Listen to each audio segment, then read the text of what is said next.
స్నేహితులారా, ఈ సమయాన్ని బట్టి దేవునికి వందనాలు తెలియజేస్తూ ఉన్నాను. ప్రేమపూర్వకముగా మిమ్మల్ని అందరినీ వాక్య ధ్యానంలోనికి ఆహ్వానిస్తూ ఉన్నాను. నీ స్వేచ్ఛను ఎలా వినియోగించాలి? మనందరికీ స్వేచ్ఛ ఇవ్వబడిందండి. దానిని ఎలా వినియోగించుకోవాలి అనే ఆలోచనను మీతో కూడా పంచుకోవడానికి ఇష్టపడుతూ ఉన్నాను కనుక దేవుని యొక్క వాక్యమును మీరు ముగింపు వరకు ఆలకించాలని మీ కుటుంబ సభ్యులతోనూ తోటి విశ్వాసులతోనూ ఈ వీడియో షేర్ చేసుకోవాలని మీ ప్రార్థన మనవులు ఎట్టివైనను కామెంట్స్ రూపంలో కానీ ఫోన్ కాల్ ద్వారా కానీ తెలియజేయండి. నమ్మకంగా మీ కొరకు ప్రార్థిస్తాము. ఈ వీడియో మీ ఆధ్యాత్మిక జీవితంలో ఉపయోగకరంగా ఉంది అని మీకు అనిపిస్తే దయచేసి ఈ ఛానల్ను సబ్స్క్రైబ్ చేసుకునవలసినదిగా మనవి చేస్తూ ఉన్నాను. లేఖనము పేతురు వ్రాసిన మొదటి పత్రిక 2వ అధ్యాయము 16వ వచనము. మీకు ఇవ్వబడినటువంటి స్వేచ్ఛ, మీకు ఇవ్వబడిన మీ స్వతంత్రమును దుష్టత్వమును కప్పిపుచ్చుకొనుటకు వినియోగింపక దేవుని దాసులమని లోబడి ఉండుడి. స్నేహితులారా, ఈ దినాన మనమందరము ఇండిపెండెన్స్ డేను జరిగించుకొనిచూ ఉన్నాం గనుక ఇండిపెండెన్స్ డే శుభములను ప్రేమపూర్వకంగా మీ అందరికీ అందజేస్తూ ఉన్నాను. ఎంతోమంది త్యాగమూర్తులు వారి జీవితాలను త్యాగము చేయుట వలన ఈ గంభీరమైనటువంటి వాస్తవమైనటువంటి స్వేచ్ఛను మనమందరము అనుభవించేటటువంటి వారంగా ఉన్నాం. అలాంటి త్యాగమూర్తుల యొక్క త్యాగాన్ని, వారి యొక్క మంచితనాన్ని, దేశభక్తిని మననము చేసుకొనుచు వారి పవిత్రమైనటువంటి ఆత్మలకు దేవుడు నెమ్మది అనుగ్రహించాలని ప్రార్థన చేస్తూ ఉన్నాను.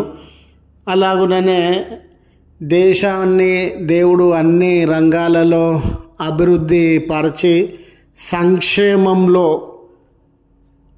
వర్గ విభేదములకు అతీతంగా, పక్షపాతానికి అతీతంగా, వారు వీరు జాతి, కులము, మతము, వర్గము వీటన్నిటికీ అతీతంగా మన దేశము సంక్షేమం విషయంలో అభివృద్ధి చెందాలని ప్రార్థన చేస్తూ ఉన్నాను. స్నేహితులారా, మానవ జీవితంలో స్వేచ్ఛ అనేది ప్రాముఖ్యమైనది.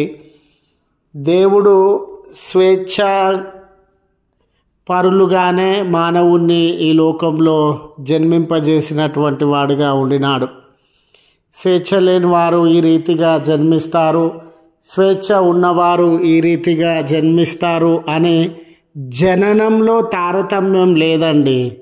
అందరూ స్వేచ్ఛ కలిగినటువంటి వారుగానే జీవించాలని అందరినీ ఒకే రకమైనటువంటి జననాన్ని దేవుడు అనుగ్రహించినాడు. స్వేచ్ఛ ఉన్న వాళ్ళకి 4 చేతులు ఉంటాయి, స్వేచ్ఛ లేని వారికి 2 చేతులు ఉంటాయి అని దేవుని దృష్టిలో ఎటువంటి తారతమ్యము లేదు. ఎప్పుడైనా బానిసత్వాన్ని దేవుడు వ్యతిరేకించేటటువంటి దేవుడుగా ఉన్నాడు. అయితే ఈ సమాజంలో, మన దేశంలో రాజ్యాంగం కానివ్వండి, మన దేశం కానివ్వండి, మనకిచ్చిన బహుమానాలలో అతి గొప్ప బహుమానం ఏమిటనంటే స్వేచ్ఛ అనేది. కాబట్టి స్నేహితులారా, ఈరోజు మనమందరము స్వేచ్ఛగా, స్వతంత్రంగా జీవించేటటువంటి వారంగా ఉన్నాం. ఒక కుటుంబాన్ని మనం ఉదాహరణగా తీసుకున్నట్లయితే తండ్రి, తల్లి, పిల్లలు వీళ్ళందరూ కూడా ఆ కుటుంబంలో స్వేచ్ఛ కలిగినటువంటి వారుగా జీవిస్తారు. అయితే ఆ తల్లి కానివ్వండి, తండ్రి కానివ్వండి, పిల్లలు కానివ్వండి, వారికి ఉన్నటువంటి స్వేచ్ఛను విచ్చలవిడిగా ఇష్టానుసారంగా వాడుకోవడానికి వీలు లేదండి.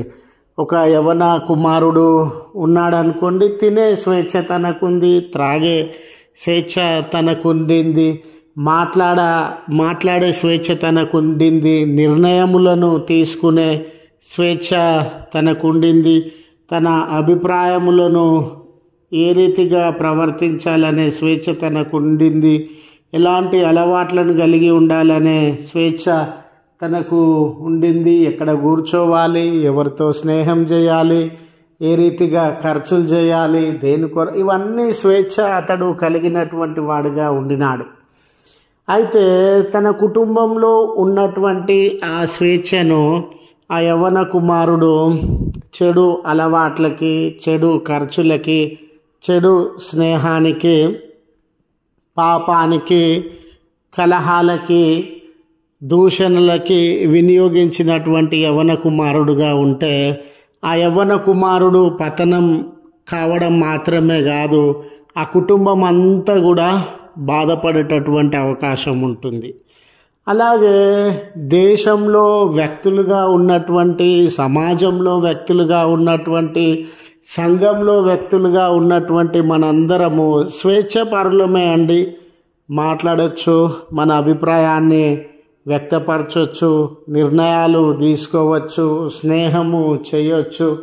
ఇలాంటి స్వేచ్ఛను మనము కలిగినటువంటి వారమే. అయితే ఇలా మనకి ఇవ్వబడినటువంటి స్వేచ్ఛ చెడు విషయాల కొరకు కాకుండా మంచి విషయాల కొరకు వినియోగించాలని పేతురు గారు, అపోస్తులుడు మరి సేవకుడైనటువంటి పేతురు గారు ఈ హెచ్చరికను విశ్వాసపు లోకమంతటికి ఆయన అందించేటటువంటి వాడుగా ఉన్నాడు. నీకు స్వేచ్ఛ ఉంది, అయితే ఆ స్వేచ్ఛను నీవు మంచి విషయంలో కొరకు వినియోగించేటటువంటి వాడవుగా ఉన్నావా, చెడు విషయంలో కొరకు వినియోగించేటటువంటి వాడవుగా ఉన్నావా అని నిన్ను నీవు పరిశీలన చేసుకోవాల్సినటువంటి అవసరత ఉండింది. కాబట్టి స్నేహితులారా, మనకివ్వబడినటువంటి ఈ స్వేచ్ఛ చూడండి, మాట్లాడే స్వేచ్ఛ, ప్రవర్తించే స్వేచ్ఛ, స్వంత ఆస్తిని కలిగి ఉండేటటువంటి స్వేచ్ఛ, నిర్ణయాలు తీసుకునేటటువంటి స్వేచ్ఛ, తిని త్రాగేటటువంటి స్వేచ్ఛ. ఈ రీతిగా ఈరోజు నీ జీవితంలో స్వేచ్ఛను ఎన్ని రకాలుగా వినియోగించుకొనిచు ఉన్నావో, నీ జీవితంలో స్వేచ్ఛను ఎన్ని రకాలుగా నువ్వు అనుభవించేటటువంటి వాడవుగా ఉన్నావో, అవి మంచి విషయములుగా ఉండినవా, చెడు విషయములుగా ఉండినవా అని మనల్ని మనము పరిశీలన చేసుకోవాల్సినటువంటి అవసరం ఉంది. నోరు ఉంది కదా అని ఇష్టానుసారంగా మాట్లాడడానికి వీలు లేదండి. ప్రవర్తించే స్వేచ్ఛ నాకుందని ఎదుటివారికి ఇబ్బంది కలిగేలాగా ప్రవర్తించకూడదండి.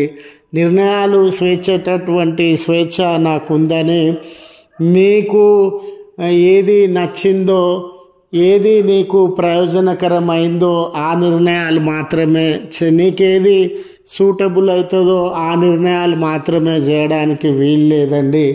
ఇక్కడ పేతురు గారు మనకిచ్చినటువంటి సలహా ఏంటనంటే, మీ స్వేచ్ఛ ఉండింది సరే, కానీ దేవుని చిత్తము ఏమై ఉన్నదో మీరు గ్రహించండి.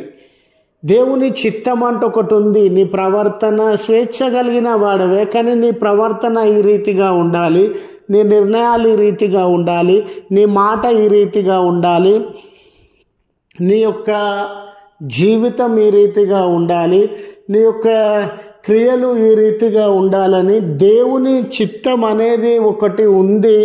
దానికి అనుకూలంగా నీవు ప్రవర్తించేటటువంటి వాడవుగా ఉండు. నిజమే స్నేహితులారా, మన జీవితాలలో నేడు ఏ రీతిగా మనము మారిపోయాం లేక పతనమైపోయామని అంటే, దేవుని చిత్తము అనే మనసు కానివ్వండి, దేవుని చిత్తము అనే ఆలోచన కానివ్వండి, మనలో ఎవ్వరం కూడా జ్ఞాపకం చేసుకోవడం లేదు. ఏ రీతిగా ప్రవర్తించాలనంటే ఆ రీతిగా ప్రవర్తిస్తూ ఉన్నాం. ఎలా మాట్లాడాలనిపిస్తే అలా మాట్లాడుతూ ఉన్నాం. ఏ రీతిగా క్రియలు జరిగించాలనిపిస్తే ఆ రీతిగా జరిగిస్తూ ఉన్నాం. మన జీవితంలో కొన్నిసార్లు దేవుని చిత్తాన్ని పట్టించుకోకుండానే జీవించేటటువంటి వారంగా ఉన్నాం. అందుకే నీకు ఇవ్వబడినటువంటి స్వేచ్ఛ నిజమైనదే, నీకు ఇవ్వబడినటువంటి స్వేచ్ఛ బలమైనదే, నీకు ఇవ్వబడినటువంటి స్వేచ్ఛ వాస్తవికమైనదే. అయితే ఆ స్వేచ్ఛ అనేది దేవుని చిత్తమును అనుసరించి నడుచుకునేటటువంటిదిగా ఉండాలని నేను మనవి చేస్తూ ఉన్నాను. చూడండి, అపోస్తుడైన పౌలు కూడా అన్నిటిలో నాకు స్వతంత్రం గలదు, అన్నిటిలో నాకు స్వేచ్ఛ గలదు, కానీ అన్నీ చేయదగినటువంటివి కావు అని, ఏది మంచి ఏది చెడు, ఏది నలుగురికి ఉపయోగపడుతుంది, ఏది నలుగురికి మేలుకరంగా ఉంటుంది, ఏది చెడు, ఏది దేవునికి ఇష్టము, ఏది దేవునికి ఇష్టం లేదు, ఏది ఈ సమాజానికి మేలు చేస్తుంది, ఏది ఈ సమాజాన్ని పాడు చేస్తుంది అని యోచించి నా జీవితాన్ని నేను నడిపించుచూ ఉన్నాను, జీవిస్తూ ఉన్నాను అని పౌలు గారు తెలియజేస్తూ ఉన్నారు. కనుక ఈ ఇండిపెండెన్స్ డే దినానైనా మన స్వేచ్ఛను వినియోగించుకోవడంలో దేవుని చిత్తం ఏమై ఉన్నదో అని గ్రహించేటటువంటి వారంగా ఉండాలని, దేవుని చిత్తానికి మొదటి స్థానం ఇచ్చేటటువంటి వారంగా ఉండాలని మనవి చేస్తూ ఈ మాటలను ముగిస్తూ ఉన్నాను. ప్రార్థించుదము. కృపగల తండ్రి, ప్రేమగల మా దేవ, నీ పరిశుద్ధ ఉన్నతమైన నామమునకు కృతజ్ఞతలు చెల్లిస్తూ ఉన్నాం. రక్షక, నిజమేనయ్యా, భారతదేశంలో జన్మించి ఈ రకమైన గొప్ప స్వేచ్ఛను పొందేటటువంటి అవకాశాన్ని మాకు అనుగ్రహించిన విధానంను బట్టి వందనాలు. మా సమాజంలో మేము గమనిస్తూ ఉన్నాం, ఎవరి స్వేచ్ఛను వారు అనుభవిస్తూ ఉన్నారు. అయ్యా, అటువంటి కృపను మీరు ఇచ్చినారు, కృతజ్ఞతలు. అయితే మాలో చాలామంది ఇతరుల యొక్క స్వేచ్ఛను భంగపరిచేటటువంటి వారుగా, ఇతరుల యొక్క స్వేచ్ఛను దోచుకునేటటువంటి వారుగా ఉన్నారు. అటువంటి అణచివేతలను, అటువంటి దాడులను మీరు రూపుమాపి కుల, మత, జాతి, వర్గ పక్షపాతాలకు తావు లేనటువంటి స్వేచ్ఛ దేశ ప్రజలందరూ అనుభవించున్నట్లు మీ కృప దయచేసి అన్ని విషయాలలో మా దేశం అభివృద్ధి చెంది, మరి ముఖ్యంగా సంక్షేమమయ్యా, ప్రజలందరూ తండ్రి సంక్షేమమందు వర్ధిల్లునట్లు మీ కృపా హస్తములను మా దేశం వైపు చాచుమని బ్రతిమాలుకొంచున్నాం. అందరికీ స్వేచ్ఛ ఇవ్వబడినటువంటి వేళ మంచి విషయముల కొరకు స్వేచ్ఛను వినియోగించే మనసు నీ ప్రియ బిడ్డలకు దయచేయండి. ఈ ప్రార్థనలో ఏకీభవించుచు ఉన్న బిడ్డలను, వారి కుటుంబములను దీవించండి. ఎవరైనా బిడ్డలు శ్రమలో, కన్నీళ్లలో, దిక్కు తోచని పరిస్థితుల మధ్య నలిగిపోతూ ఉన్నట్లయితే మీ విడుదల కార్యము వారి జీవితాలలో దయచేయండి. మీ స్వస్థత కార్యము యేసయ్యా వారి జీవితాలలో మీరు జరిగించండి అయ్యా. ఈ దినపు దీవెనలతో మమ్మల్ని అందరినీ, మా ప్రియులను అందరినీ నింపుమని క్రీస్తు పేరట వేడుకొనుచున్నాము తండ్రి. ఆమెన్. తండ్రి, కుమార, పరిశుద్ధాత్మ త్రియేక దేవుని దీవెన మనకు తోడై ఉండి మనలను కాపాడును గాక. ఆమెన్.